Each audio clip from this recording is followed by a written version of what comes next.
now you're on the Eli Manning show. I know. It's a dream come true, honestly. I know. I never thought this day would come. Yeah. Caitlin Clark Eli Manning video went viral, and it pretty much broke the internet, man. That's all of the WNBA news we're talking about is this Caitlin Clark video. You're out to dinner with the entire team, and the bill comes. Who is the least likely person to pick up the check? Oh, God. Now, in the video, Caitlin Clark was asked a series of questions about a lot of WNBA players, but one question that really stuck out was if she could go out to dinner with somebody, who would pay and who wouldn't pay. Good question. Let me just speak it so I don't have to answer. That's the point. Oh, look at Bank shot. Bank? It's called glass. Breaking news. A professional athlete made a joke and another athlete responded with another joke. Meanwhile, actual politicians are destroying democracy, but we're here talking about who pays for dinner. Caitlin Clark called Lexie Hull cheap in a video with Eli Manning, and Hull responded by cutting off Clark's snack privileges. This is the kind of political theater America deserves. Conflicts resolved through jokes about who's picking up the check instead of, trying to overthrow the government. Have you ever wondered what happens when a basketball star makes a harmless joke about who picks up the dinner check? Apparently, it becomes a national crisis. In the world where we obsess over every word uttered by athletes, Caitlin Clark has found herself at the center of what we're dramatically calling Dinnergate 2024.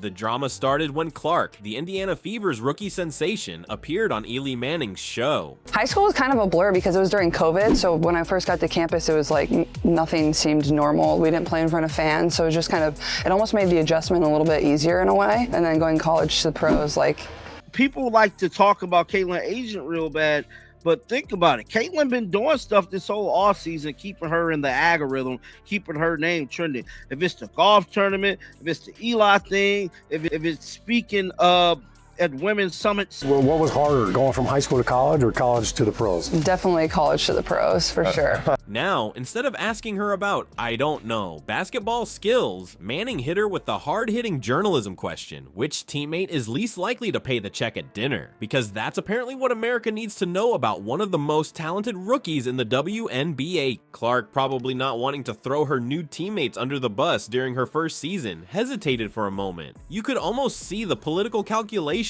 running through her head. I'm gonna say Lexi Hull. Clark finally answered with a slight smile. Breaking news, folks. We have a cheapskate allegation in the WNBA. Someone alert CNN. If we analyze this moment like political pundits analyzing a presidential debate, you'll notice Clark's body language during her response.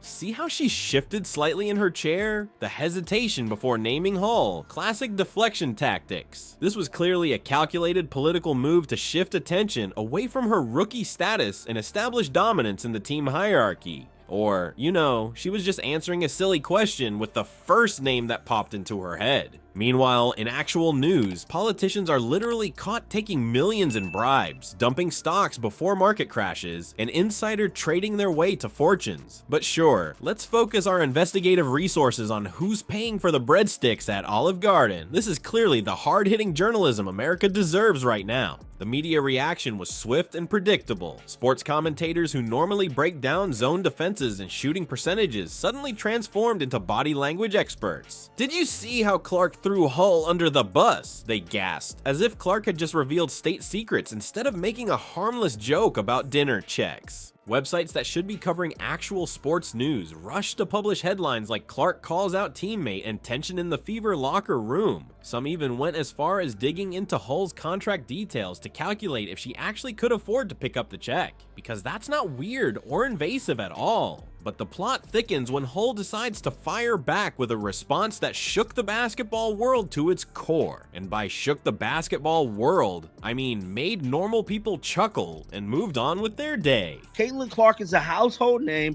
and I think it's starting to believe all of this, at least for these last couple months, but I feel like she's a big part of Caitlin Clark keeping her name in the algorithm, man. I just got to keep it real, because think about all of these other WNBA players, right? All right. So we got a little right. Well, I have a bunch of new teammates. That's a good question. Least likely? Probably Lexi. Lexi Hull. Would you rather make the game-winning assist or drain a three? Oh, like a deep three. But Caitlin Clark, she ain't got to pick up a basketball. She ain't got to do all these different things that all these other ladies got to do to stay popping. It doesn't matter what it is. Every month, Caitlin doing something.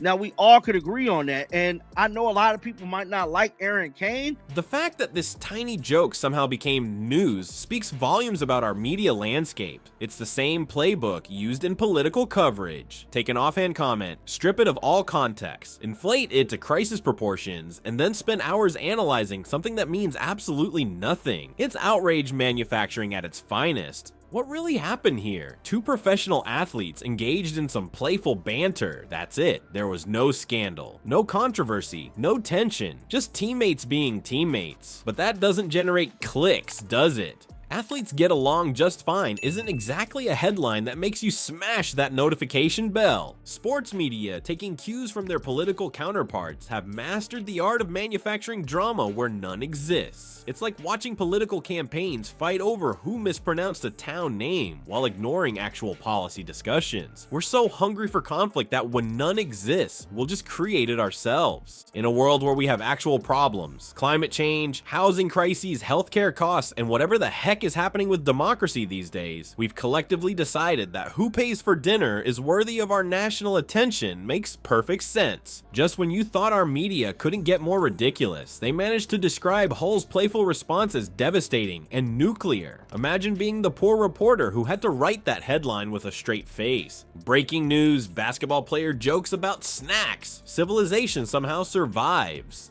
Let me take you inside the Pentagon, the Indiana Fever locker room, where Lexie Hull crafted what sports media desperately tried to frame as the basketball equivalent of the Cuban Missile Crisis. Hull's response to Clark's dinner check comment was treated with all the gravitas of an international incident. Whoa, no free meals, no SL snacks, drinks, anything from me here on out, Caitlin. Alert the National Guard! Hull has officially implemented sanctions against Clark that would make economic advisors gasp. Let's break down this complex diplomatic ultimatum, shall we? First, we have the suspension of free meals, a level 1 restriction according to the Basketball Friendship Protocol of 2018. Next, the SL Snacks embargo. That's Summer League, for those not versed in top secret WNBA terminology. And finally, the devastating drinks sanction, truly the nuclear option of locker room diplomacy. If we chart the projected snack deficit that Clark now faces, our experts predict a 73% decrease in free Gatorade and an alarming 91% reduction in post-game protein bars. How will she survive this humanitarian crisis? Someone alert the United Nations. We now go to our exclusive WNBA political analyst, Dr. Made-Up McFagerson, for expert commentary. This is unprecedented in basketball dinner relations. The strategic withholding of post-practice refreshments represents a fundamental shift in teammate dynamics. We haven't seen this level of snack diplomacy since the Great Gatorade Crisis of 2018, when someone accidentally bought all lemon lime and no cool blue.